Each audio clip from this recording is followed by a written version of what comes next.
अप्रैल के महीने में जिस तरह एकाएक मौसम खराब हुआ, गेहूं की फसल को नुकसान हुआ, ऐसे में हमारे साथ एडीएम बैठे हुए हैं, उनसे जानते सर, जिस तरह गेहूं की फसल सर एकाएक मौसम से सर कितनी क्षति हुई और क्या सर कुछ आपके पास किसानों की समस्या लेकर है? अभी कुछ जगहों पे किसानों के माध्यम से ये समस्या आई है कि उनका गेहूं का फसल भीग गया है और इसको लेकर संबंधित तहसील के एसडीएम तहसीलदार और जो भी हमारे राजस्व कर्मी हैं, लेखपाल, राजस्व निरीक्षक, उनको निर्देशित किया गया है कि वहां पे जाके सर्वे कर लें और यदि मानक के अनुरूप उनकी क्षति हुई है तो आर्थिक सहायता जो सरकार के द्वारा अनुमन्य है आपदा राहत कोष के माध्यम से वो क्षतिपूर्ति उनको दी जाएगी। सर्वे कराया जा रहा है, सर्वे प्राप्त होने के बाद रिपोर्ट में जो भी क्षति होगी वो उनको दिया जाएगा। सर कोई आपके द्वारा कोई टोल फ्री नंबर भी ऐसा जारी किया है, किसानों की समस्या अगर वो नहीं वहां जा पा रहे तो आपसे अपनी शिकायत कर सके? नहीं, एसडीएम तहसीलदार का ऑलरेडी सीयूजी नंबर सभी तहसीलों में होता है और वो अपना कोई भी समस्या हो तो एसडीएम या तहसीलदार के सीयूजी नंबर पे भी कॉल कर सकते हैं और जो उनके क्षेत्रीय लेखपाल हैं, लगभग सभी गांव के किसानों को अपने क्षेत्रीय लेखपाल का नंबर लगभग पता ही होता है, तो अपने क्षेत्रीय लेखपाल को भी सूचित कर सकते हैं। सर मानक क्या है, अगर खराब होती कैसे एकड़ पर मिलता है कि बीघे में? जो भी क्षति है, अगर फसल की 33% या उससे अधिक की क्षति होती है तो उस पे हम लोग क्षतिपूर्ति देते हैं और उसमें मानक प्रति हेक्टेयर और उसके नीचे अलग-अलग है, लघु सीमांत कृषक का अलग है, उसके ऊपर के कृषक का अलग है और उसी अनुसार क्षतिपूर्ति मिलती है। सर अगर बात करें गेहूं क्रय केंद्र स्टार्ट हो गया आप लोग के द्वारा और सर गेहूं क्रय भी हो रहा है, सर एक समस्या भी आ रही है बीच में, जो बाहरी लोग हैं वो ज्यादा पैसा दे रहे हैं तो गेहूं क्रय केंद्र पर कम लोग आ रहे हैं, ऐसे में आप लोग किस तरह गेहूं क्रय केंद्र को बढ़ा रहे हैं? गेहूँ क्रय के लिए सरकार के द्वारा नीति अभी लागू की गई है। उसमें इधर सत्यापन को फ्री कर दिया गया 15 मई तक।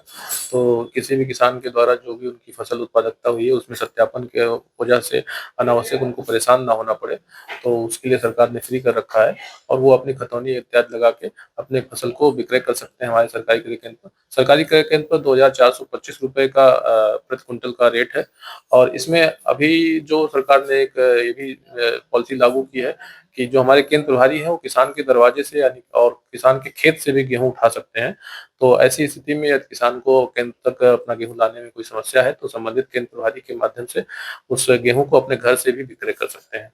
सर अगर बात करें जैसे बीच में जो ये व्यापारी आ रहे हैं उनको प्रलोभन दे रहे हैं उचित दाम पर, ऐसे में किसान आपके पास न जाके उनके पास जा रहा है, ऐसे में किसान किस तरह मोटिवेट आप लोग कर रहे हैं? देखिए,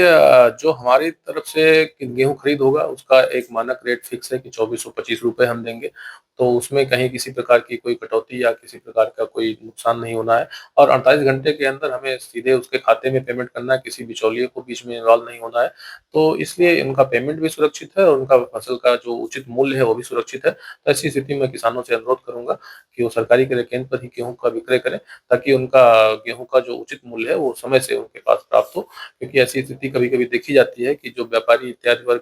को गेहूँ विक्रय कर देते हैं, बाद में उनको पेमेंट के लिए अगर इश्यू आता है या फिर पेमेंट कम देते हैं, इस तरह की स्थितियाँ जो उत्पन्न होती हैं, उससे उनको सुरक्षा होगी। अच्छा सर, जिस तरह अभी तक अगर देखा जाए गेहूं क्रय केंद्र में कितने गेहूं अभी खरीदे, कितने कुंटल खरीदे जाते अभी तक गोरखपुर जनपद में कुल 1925 मीट्रिक टन गेहूँ की खरीद हो चुकी है और हम केंद्र प्रभारियों के माध्यम से लगातार इसकी समीक्षा भी कर रहे हैं। आज भी मैंने सभी केंद्रों सभी एजेंसियों के जो हमारे जिला प्रबंधक हैं और साथ ही डिप्टी आरएमओ और या कोऑपरेटिव इन सभी अधिकारियों के साथ मैंने समीक्षा बैठक की है और हम लोग लगातार प्रयास कर रहे हैं कि किसानों को उनके जो उनका उपज है उसका उचित मूल्य सरकार के द्वारा निर्धारित है वो प्राप्त हो सके। ये हमारे साथ थे